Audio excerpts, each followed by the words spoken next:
আসসালামু আলাইকুম। কেমন আছো সবাই? আশা করি সবাই ভালো আছো। আজকে আমরা আলোচনা করব এসএসসি জীববিজ্ঞান প্রথম অধ্যায় জীবের শ্রেণীবিন্যাস, জীবের শ্রেণীবিন্যাসের উদ্দেশ্য এবং শ্রেণীবিন্যাস কয়টি পর্যায়ে ভাগ করা হয়েছে, কয়টি রাজ্যে ভাগ করা হয়েছে সেগুলো নিয়ে আলোচনা করব আমরা। অর্থাৎ গত ভিডিওতে আমরা যেখান থেকে শেষ করছি আজকে তারপর থেকে শুরু করব। তো তোমরা যারা ভিডিও দেখবা অবশ্যই ভিডিও না টেনে সম্পূর্ণ ভিডিও দেখবা। ভিডিও যদি টেনে দেখো তাহলে তোমরা গুরুত্বপূর্ণ কিছু মেসেজ কি করে যাবা, মিস করে যাবা।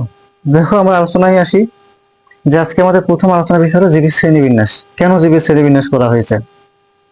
দেখো এই পৃথিবীতে এই জীব জগতে প্রায় 4 লক্ষ প্রাণী, প্রায় 4 লক্ষ উদ্ভিদ এবং প্রায় 13 লক্ষ প্রাণীর বর্ণনা করা হয়েছে, তাদের বৈশিষ্ট্য বর্ণনা করা হয়েছে। এটা শেষ নয়, প্রত্যেকটা দিন এই জীবের বা প্রাণীর বৈশিষ্ট্য বর্ণনা এখনো অন্তর্ভুক্ত হচ্ছে। তো এই যে বিশাল বৈচিত্র্যময় জীবজগৎ, এটা সম্পর্কে আমরা যেন সহজেই জ্ঞান অর্জন করতে পারি, সহজেই জানতে পারি, যার জন্য এই জীবজগৎকে একটা শ্রেণীবিন্যাসকরণ করা হয়েছে। আর শ্রেণীবিন্যাসকরণ করার ক্ষেত্রে যে সবচেয়ে বেশি অবদান রেখেছেন সে হলো সুইডিশ প্রকৃতিবিদ ক্যারোলাস লিনিয়াস। এটা আমাদের মনে রাখতে হবে যে জীবের শ্রেণীবিন্যাসকরণ প্রথম অবদান রেখেছে কে? সুইডিশ প্রকৃতিবিদ ক্যারোলাস লিনিয়াস। এটা নোট করতে হবে। সুইডিশ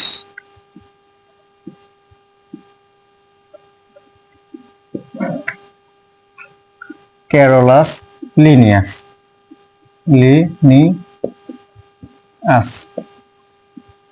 এ কি করে? জীবের শ্রেণীবিন্যাসকরণ করে। এ প্রথম এই ক্যারোলাস লিনিয়াস 1735 সালে আফসালা বিশ্ববিদ্যালয় 1735 সালে আফসালা বিশ্ববিদ্যালয় হতে চিকিৎসা শাস্ত্রে সে কি করে ডিগ্রি লাভ করে এবং পরবর্তীতে আফসালা বিশ্ববিদ্যালয়ে সে অ্যানাটমি বিভাগে, মনে রাখতে হবে, অ্যানাটমি বিভাগে অধ্যাপক হিসেবে নিযুক্ত হন। এবং এই ক্যারোলাস লিনিয়াস এই জীবজগৎকে দুটি ভাগে ভাগ করেন, দুটি শ্রেণীতে ভাগ করেন। একটা উদ্ভিদ জগৎ আর একটা প্রাণী জগৎ। এই উদ্ভিদ জগৎ এবং প্রাণী জগতে ক্যারোলাস লিনিয়াস প্রথমে ভাগ করেন এবং এই ক্যারোলাস লিনিয়াসের যুগ হচ্ছে বিংশ শতাব্দীর মাঝামাঝি সময় পর্যন্ত। এই ক্যারোলাস লিনিয়াসের দুটি শ্রেণী বিভাগ। এই ক্যারোলাস লিনিয়াস জীবজগৎকে দুটি ভাগে ভাগ করেন, একটা হলো উদ্ভিদ জগৎ আর একটা হলো প্রাণী জগৎ। এই ক্যারোলাস লিনিয়াসের সময়কাল হলো বিংশ শতাব্দীর মাঝামাঝি পর্যন্ত।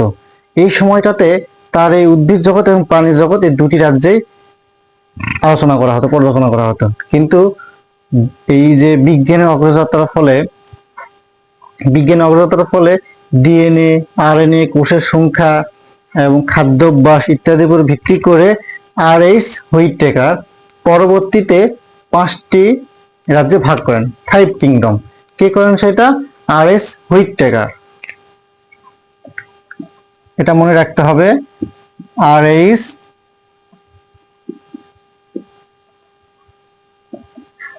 হুইটেকার কয়টি কিংডমে ভাগ করে?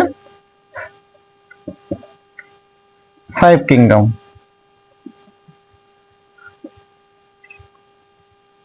5টি রাজ্যে ভাগ করার প্রস্তাব উপস্থাপন করেন আর.এইচ. হুইটেকার। পরবর্তী সময়ে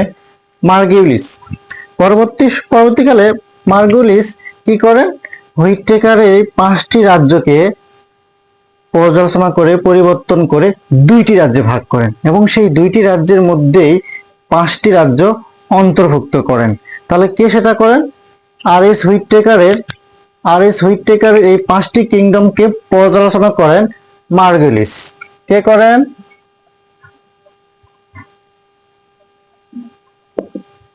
মার্গুলিস। এই তথ্যগুলা মনে রাখতে হবে এমসিকিউ পার্টের জন্য।